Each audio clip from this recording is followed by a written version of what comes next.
Alrighty then, it's time for a rumble in the jungle. Let's get the show on the road.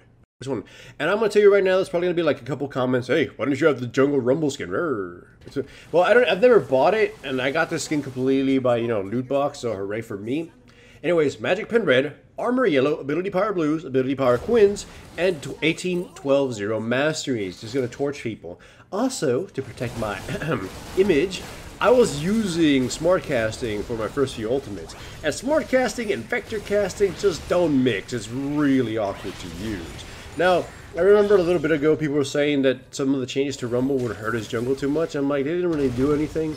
They weren't really that important, so whatever. He's still effective. Although I'm pretty sure he's not anywhere near close to effective and competitive right now because, you've seen what happens with the recovery and who ends up dominating there anyways. He's just not that dominant in the jungle. He was always kind of like a mid-tier kind of thing. He's just fun. Anyways, the early game is a little tame. I can't really gank top because Tarek is beating Galio's ass and my bottom lane is not too helpful yet. So I kind of try to gank mid and then I ended up trying to invade a little because Dr. Mundo usually jungles on low health. But to my surprise, red buff was still there. I end up escaping. Dr. Mundo uses flash to try to get me. That was very, very desperate. Though he could possibly kill me, because his Dr. Mundo is pretty damn dangerous at level 1. Whatever. I do manage to kill Galio, but I take way too many turret shots, and I thought I'd, survive with a sliver of health, but I got taken down. Anyways, the Dr. Mundo revealed a few key things to me. A lot of them are assumptions, and hopefully they don't sound too mean. One of them is that Dr. Mundo probably did, his blue side and chickens and the wolf is included. And then just may have not known to go home. I mean, he just died to the chickens right there. It tells me that he's either just trying Dr. Mundo in the jungle right now, maybe because of the changes he had received, and he's not too understanding that about specific builds or whatever. So it allows me to be a little bit more gung-ho in fighting him because I kind of making that already assumption that I might be able just to outmaneuver him. Cocky, I know, but you kind of do that. You kind of do that sometimes. Like here, I don't know. It was the biggest tell. He would definitely beat me in a 1v1, but I had my Tarek homie nearby. I mean, he almost did kill me, but I had Tarek nearby. He turned around and fought me. Maybe he thought he'd be able to, get a cheap kill before dying, but ultimately it wouldn't be worth it. Though I am surprised, and everyone was surprised about how he's progressing with his build. He doesn't upgrade his the jungle item. He's a jungle item initially. He straight rushes for a Zeal. And I find that very questionable because my team is pretty damn dangerous as it's seen right now. He can't really gank anybody without getting destroyed. At best, he could possibly kill me because, my damage isn't good enough to burn him down. I know he did get a kill down bottom, but obviously I was with two homies and it was against a lone support. But whatever. I'm invading him hardcore, or just, wandering around. We're going to tower dive the Galio and he's just kind of die a sad death. But once again, just... my Tarek, I think he had his ultimate, and he didn't bother to use it, so I just end up dying. Then Dr. Mundo tries to 1v1 the Tarek and gets absolutely hand-blasted. I mean, and then he flashes again anyways. Yeah, like I said, the new top lane Tarek, or whatever they're calling it, or whatever doing with it, is super trolly and super fun to watch. And I don't know if it's become a problem yet, because I don't watch high-level streams, but apparently some players are just using it to dominate solo queue because either players don't know what to do against it or it legitimately is very good.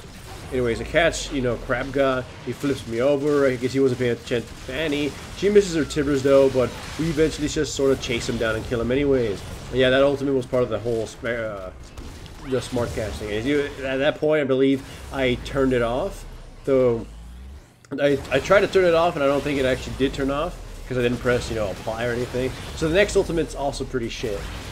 Either way, I don't need the blue buff. Give it to Annie. Start roaming. You can see my item build. I went with the sorcerer's boots quickly rather than upgrading my jungle item because I wanted the mobility to try to outmaneuver the Dr. Mundo who bought a Phantom Dancer early on. Just to try to not not get chased down to death. Although he probably still will. I think I'm his only real target that he should go for. Everyone else would just probably, slap him in the ass. Here, Tarek absolutely destroyed the enemy team by himself. Well, almost by himself. It's just pretty fucking goofy to watch. And then, when it comes to team fights, you get to see some of the most trolly-ass shit ever. I know, I might as well have renamed this into, you know, like a Team Battle Tarek, but whatever, it's Rumble time. Anyhow, my build is a bit more specialized than usual for Rumble at least. By the way, that ultimate was super trash, and after that I was just like, I made sure smart casting was off for that goddamn ultimate. Anyhow, normally like Dr. Rumble would usually get something like Leander's Torment, burn people down, and Rylai's, that kind of stuff.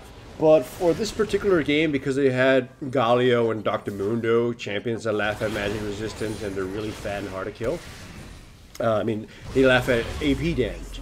I decided to make my build to be more specialized, to work with both Rakan and what's-his-face, Jin. So I was building a proto belt, or whatever it's called, the one that lunges you forward. I keep forgetting that name, whatever its name is. And Rylai's. The idea is that I want to be using myself to catch people, and then either turn her back, and then catch people, get back, go in, go back, just that kind of thing. Don't stay in there and try to fight too long unless I have a very clear advantage. Use my ultimate for the best advantage I can. Also, I want to mention, the new Urgot is I don't know if he's good, but I've seen him in games where he absolutely wrecks people. But just seeing him in game is actually super fucking awesome. And whether it is dying by his ultimate or you killing someone with his ultimate, it's beautiful. Anyways, I flanked him using my ultimate, torched Ashe down like nothing. I have quite a slugfest against the Urgot. He is a juggernaut after all, and he does have his shields plus Janna supporting him. But I eventually punch him in the face to death and then torch Janna down by just a sliver of health. Of course, they were already super low anyways, and they probably used most of their things, so I got lucky. And then Dr. Mundo shows up and beats my ass, and it caught me completely by surprise. So maybe I still would have died, but I reacted so completely poorly. I was pure panic mode right there. Anyways, the Rylai's complete. You can see me building the, I call it the push belt. And it's going to work with Rakan to lunge myself forward and him coming next to me and controlling the enemy team. And just hopefully Jin and Annie just absolutely dunk people. That's the idea. Annie grabs him and then just Jin does his shenanigans and like one-shots everybody with a different bullet. If I come through the side, Ashe is easily just going to die. Galio pretty much teleport into... Well, he's not going to die, but he's going to do something dumb with it. So yeah, easily kill Ashe, and now we push towards mid. And then, I use my ultimate to just a really awful effect. That one wasn't even smart casted. I don't know what the fuck I did. But thankfully, Galio decides he wants to commit suicide and just lunges himself forward right here. Well, right now, I think he was trying to snipe me. And he lunges forward and he just kind of dies. So that was really good. We don't get the tower. We just sort of back off and I take a few shots. I go to the chickens to heal myself, using my smite and all that other stuff. But then the enemy team decides to dive my teammates, and we really can't save Rakan and the Annie, so they just sort of die. I take a lot of damage, flash out of it. Jin just sort of annihilates the Dr. Mundo along with turret shots, but he doesn't really get killed either.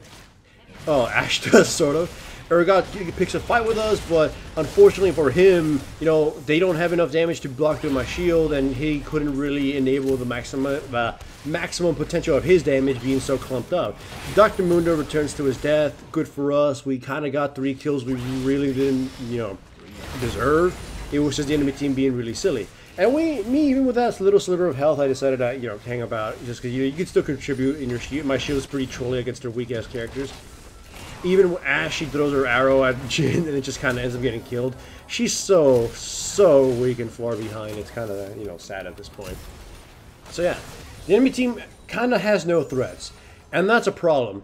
Again, and I hope none of you find this too insulting, but the Dr. Mundo choice and the way he played it was super detrimental to his team. Now, Ashe and Janna are kind of a classic bully lane. But they kind of just lost to, I would assume, better play from my teammates. And then come mid-game, they just weren't able to contribute to nothing. Dr. Mundo, building it the way he did, or playing him as inefficiently as he wasn't able to actually support bottom lane or really any lanes at all. I mean, he did get a kill at one point, but it was against the support, and it didn't ultimately really matter. So... because of that, Ashe is so far behind and so ineffective, and their team composition kind of just falls apart. Again, these guys could be good players, right? but their composition is going to hold them back because the way it's composed, they were going to rely on Ashe a little too much, and maybe Urgot. I still don't understand Urgot that much. Galio and Dr. Mundo are threatening, but they can't really kill people unless, you know, someone gets really straight behind, or they kind of like manage to grab, like Dr. Mundo manages to grab someone like Jin and blow him up. But him buying a Phantom Dancer super fast and early made him very fragile and easy to kill and not really able to do very much. So it's just like at this point, all the junglers' bad decisions are biting the entire team in the ass. Just, I mean, Tarek himself kind of kicked Galio's ass, and so that's its own thing. But I hope some of you are understanding what I mean. It's like you've had that situation before in past seasons, you know, with the whole invasion and whatnot and crushing people, and like, you know, the jungle never contributes or whatever happens. This just kind of was a jungler not knowing what to do, so it's kind of like that. Also, that reminds me about a topic everyone seems to be talking about right now, raving. You know, the whole catch-up mechanic. You know, this season's been pretty damn bad for the jungle, no doubt. Mostly because a lot of cool junglers and super hyper-aggressive junglers just don't matter. And people will say things like, "Hey, you know, say you might be farming, or and ganking and doing cool plays, and sure, the comeback experience helps this player come back, but you got more gold. You know, gold doesn't really matter to some champions. The gold value they get because of the builds they tend to get are multiplicative. So, whatever. It's like a ruby crystal goes longer ways for Dr. Mundo than a longsword might go for a Master Yi or something. So it's like, whatever, 500 gold doesn't really make up that much of a difference to someone like that. Either way, you can say at this point, the enemy team has absolutely no real damage, they have no real threatening characters, and us with our very low health and can just kind of walk around them and just bully them around. We don't go home for quite a while. We haven't been going home. We've just been pushing, just kind of harassing, looking for little fights. It's been really ridiculous. At this point, we back off because, you know, we've kind of just beaten them to a bloody pulp, and it's kind of sad.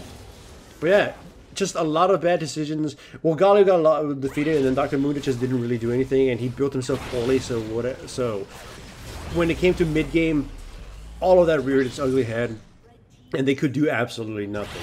I also don't know if Blade of the Rune King is an item you buy on Ashe, but she bought Blade of the Rune King. And now the final team fight. I just got to point out, or I don't really got to talk about it too much. This is like the ultimately bad decision against a composition like mine. Just you could see it coming. You can see it coming. Oh my god! Just it's such, you know. I understand there's a good target and you want to focus him down, but you don't put yourself in such a position against a team comp that's gonna take so much advantage of that. They got absolutely annihilated, and they really didn't have a chance throughout all this, and they was kind of lost very early on for those reasons. Anyhow, I hope you enjoyed the video, as I thought it was a good example of how a champion, or I mean a jungler's bad decisions, can have a huge snowball effect on the entire team. From bad builds, to bad pathing, to simply not understanding their champion. Anyways, if you enjoyed the video, give it a like, comment below on whatever thoughts you had during this video, and hopefully you subscribe to watch more.